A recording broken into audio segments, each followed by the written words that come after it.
I decided to do a video to add onto my website, and this is strictly for the state legislators and the people that makes decision making in writing the law.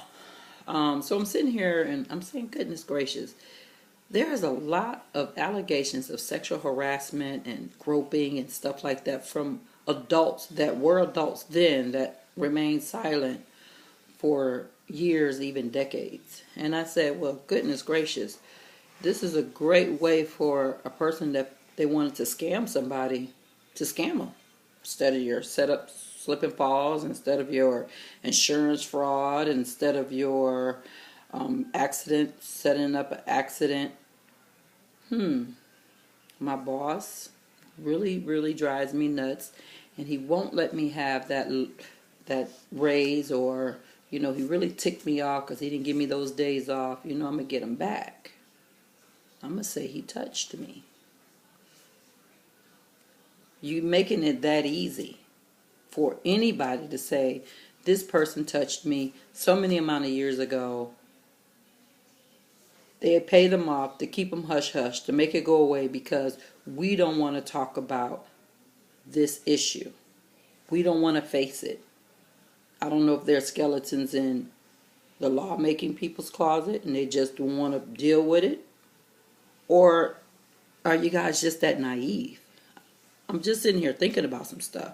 So I'm here thinking, and I said, well, people that have a very intelligent mind, high IQ, and if they're being accused of sexual assault, then our family and our children that lack knowledge, that lack understanding, that lack processing their information, that has an intellectual disability because they have a low IQ, they're just gone. There's nothing there to protect them at all. So I'm sitting here thinking, and I said, well, shouldn't there be levels to a sex predator or sex offender?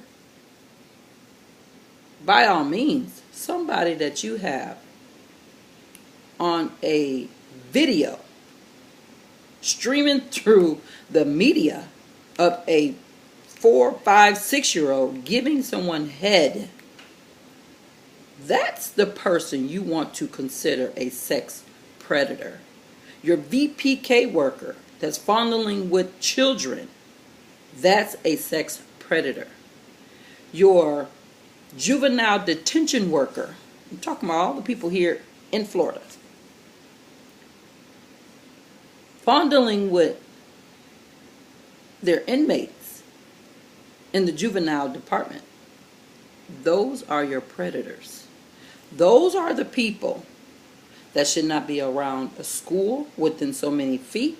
They should not be participating in anything that inside of a library. They should not be anywhere where children are there. They should be tracked and know exactly what neighborhood they are in. They should be not allowed to do absolutely nothing on the internet. The list goes on.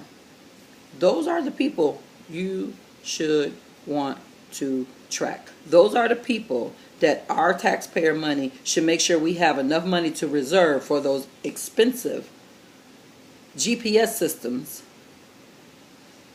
But to sit here and allow our young adults that has a lack of understanding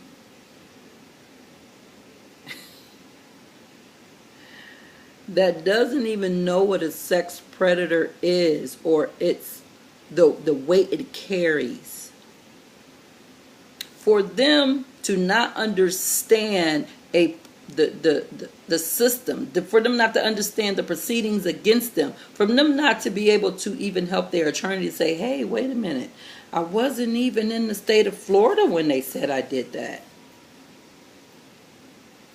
To allow this to happen to people that has a handicap, a mental handicap, there should be levels. Sometimes people are so smart they're dumb. Okay? I try my best to use my words as professional as possible, but I think I've had learned behavior from the president because he's very loose with his terms. So I'm going to let that be my reasons. If I tend to be a little loose with my words, I would like to know how is my son is supposed to be a productive citizen in the next 5 to 10 years. He was accused, if you followed my website and my Facebook page, he was accused of sexual assault when he was 15 years old. I have a whole lot of documentations that my son wasn't even in the state of Florida when he was accused of this crime.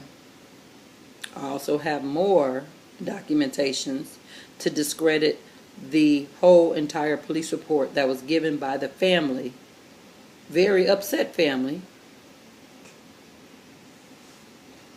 But for a lack of conversation, let's just say none of that exists. Let's just say I don't have that airline ticket. I don't have numerous amounts of paperwork, including Facebook messages and everything else, to prove an innocent 15-year-old. Let's say I don't have none of it. 15-year-old touched 3 kids about 4 years younger than him. Juvenile, okay, yeah. Does that equal up to now you're 20 years old? You don't get to go finish your education. You can't be at home. We know that you have a disability and you shouldn't be living on your own, but you can't be in that area because of the laws of a sex offender. So you just stuck on trying to figure out the ways of life. Can't attend a library for free schooling. Can't get online to do a GED. Can't go online to go ahead and do what the young people do these days, and that's your social media. What is he supposed to be in the next 5 to 10 years? I've tried everything. I've wrote the state representatives. I did everything I could do. I don't know what else to do now but make a website and try to make this hit every doggone computer that there is out there and get somebody's attention, because I'm just trying to understand, what am I supposed to do with him if he can't even finish his education? I don't understand. So I would like for the state legislators to break this down to me. I have all my contact information on this website, phone number, email address, and I just need for somebody to break it down. I really do. And at first I thought this was a racist thing. You know, we always have to throw the race in there. That's what I thought at first. Until I heard about this community and I emailed them my story, and they say, you know what, you're not the only one out there. And I said, that's impossible. I thought this was only happening to me and only me. There is a community of people that have children that has an intellectual handicap. They're pretty much is a wonderful support group, because to know that their child has an intellectual disability and they're going through the same thing. It's sad to hear it. You hear the stories and it breaks you down, but then it gives me some kind of feeling of comfort, because it feels like I'm not the only one in this struggle. LRIDD.org. Maybe you should go ahead and sign up and be part of that group so you can hear the heartbreaking stories of these families that have their grown adults with a 10-year-old mind frame, because their IQ is about 60, and see the real struggle. Because right now you're living and you're in a world where you're not in tune with our real reality of the world here today, because everybody is claiming sexual assault and sexual harassment these days now. People with very high IQs. So what about our children that doesn't have a high IQ, that is very delayed when it comes to thinking? Like, seriously. What the heck are we supposed to do with your laws? when these people are not in the same category. Something to think about.